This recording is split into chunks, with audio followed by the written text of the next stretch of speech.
Hey, Ellis here, and you're listening to the Future Voices.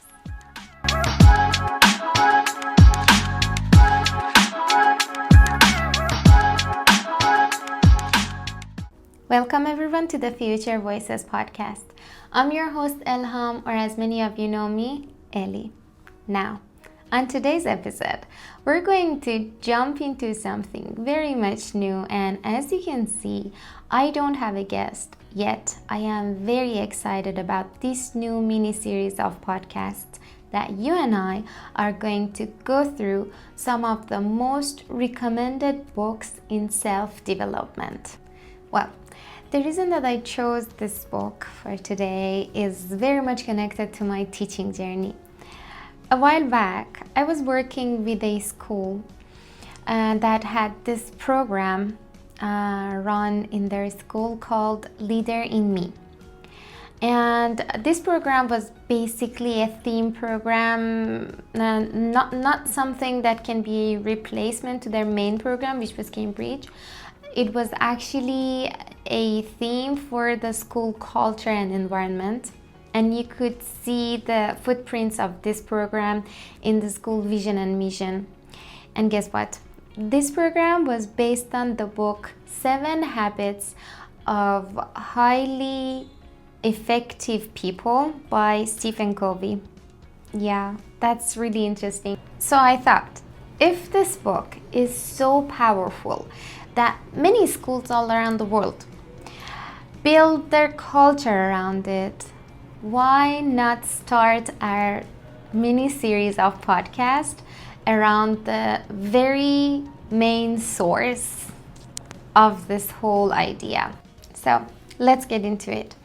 Let me just show you the cover of the book in case you are curious about it. And yes, that's it. And okay, so the main idea and the core idea that Covey presents in this book is very simple yet powerful.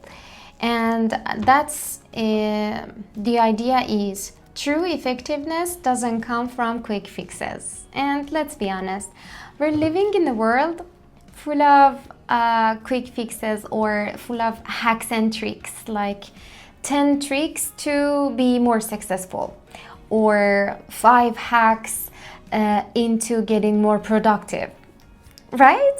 And what Covey is bringing in this book is the real lasting change doesn't actually come from the surface level tricks, and it actually comes from something deeper. Our character, who we are, and the principle that we live by, right? So he basically calls it the inside out approach. And thinking about it, we can find ourselves trying to make some changes or make some improvements in our lives by some outside in fixes, quick fixes actually. So let's go through some examples to help us understand it better, right? Says, want better relationships? We learn a few communication tricks, right? Or want career success? We grab some new time management tools or apps. Am I right? But the thing is, although there is nothing wrong with all these actions, these are only the activities that scratch the surface, but they are not deep enough. So Covey says, if I want a stronger relationship, I don't just need a new trick. I need to become a more empathetic person. Make sense? If I want success at work, it's not just about using the latest app. It's about building discipline and integrity inside myself. Once I grow from the inside, the result outside naturally follow. So basically, that's where these 7 habits come in. They're not some random tips. They are like a roadmap, like a staircase. Because as Covey mentions, we all start in dependence, where we rely on others' approval or directions, or even for our identity, we rely on them. So the first three habits, they are about independency. So we learn how to master ourselves, to take responsibility, and to live by our own values. Then, once we're solid enough, we can move upward into interdependence, where we learn how to build a strong, effective relationship with others. Finally, the habit 7, it's about keeping ourselves sharp. Okay, so to say it in a nutshell, the journey is helping us to move from dependency into independency, and to keep going from independency into interdependency. And there is a bonus step at the end, which is all about keep ourselves sharp all the time. So we'll find ourselves from being reactive into being proactive, from chasing the shortcuts into living by timeless principles. Nice term. So that's the foundation of the book. But going to the first habit, you've probably noticed the term proactive. And that is actually the very first habit that Covey presents in this book. And it's called Be Proactive. So once you hear the term proactive, maybe you just think about being so busy and all the time working, or so energetic. But Covey actually goes even beyond, and he mentions that this habit is not just about being busy or energetic, it's about a shift in mindset. So here's the core idea. Being proactive means taking responsibility for your life. You can't control everything that happens to you, but you can always control how to respond, which is beautiful. He puts it very beautifully. Between stimulus and response lies our greatest power, the power of choose. So think about that for a second. Something happens, and that's the stimulus.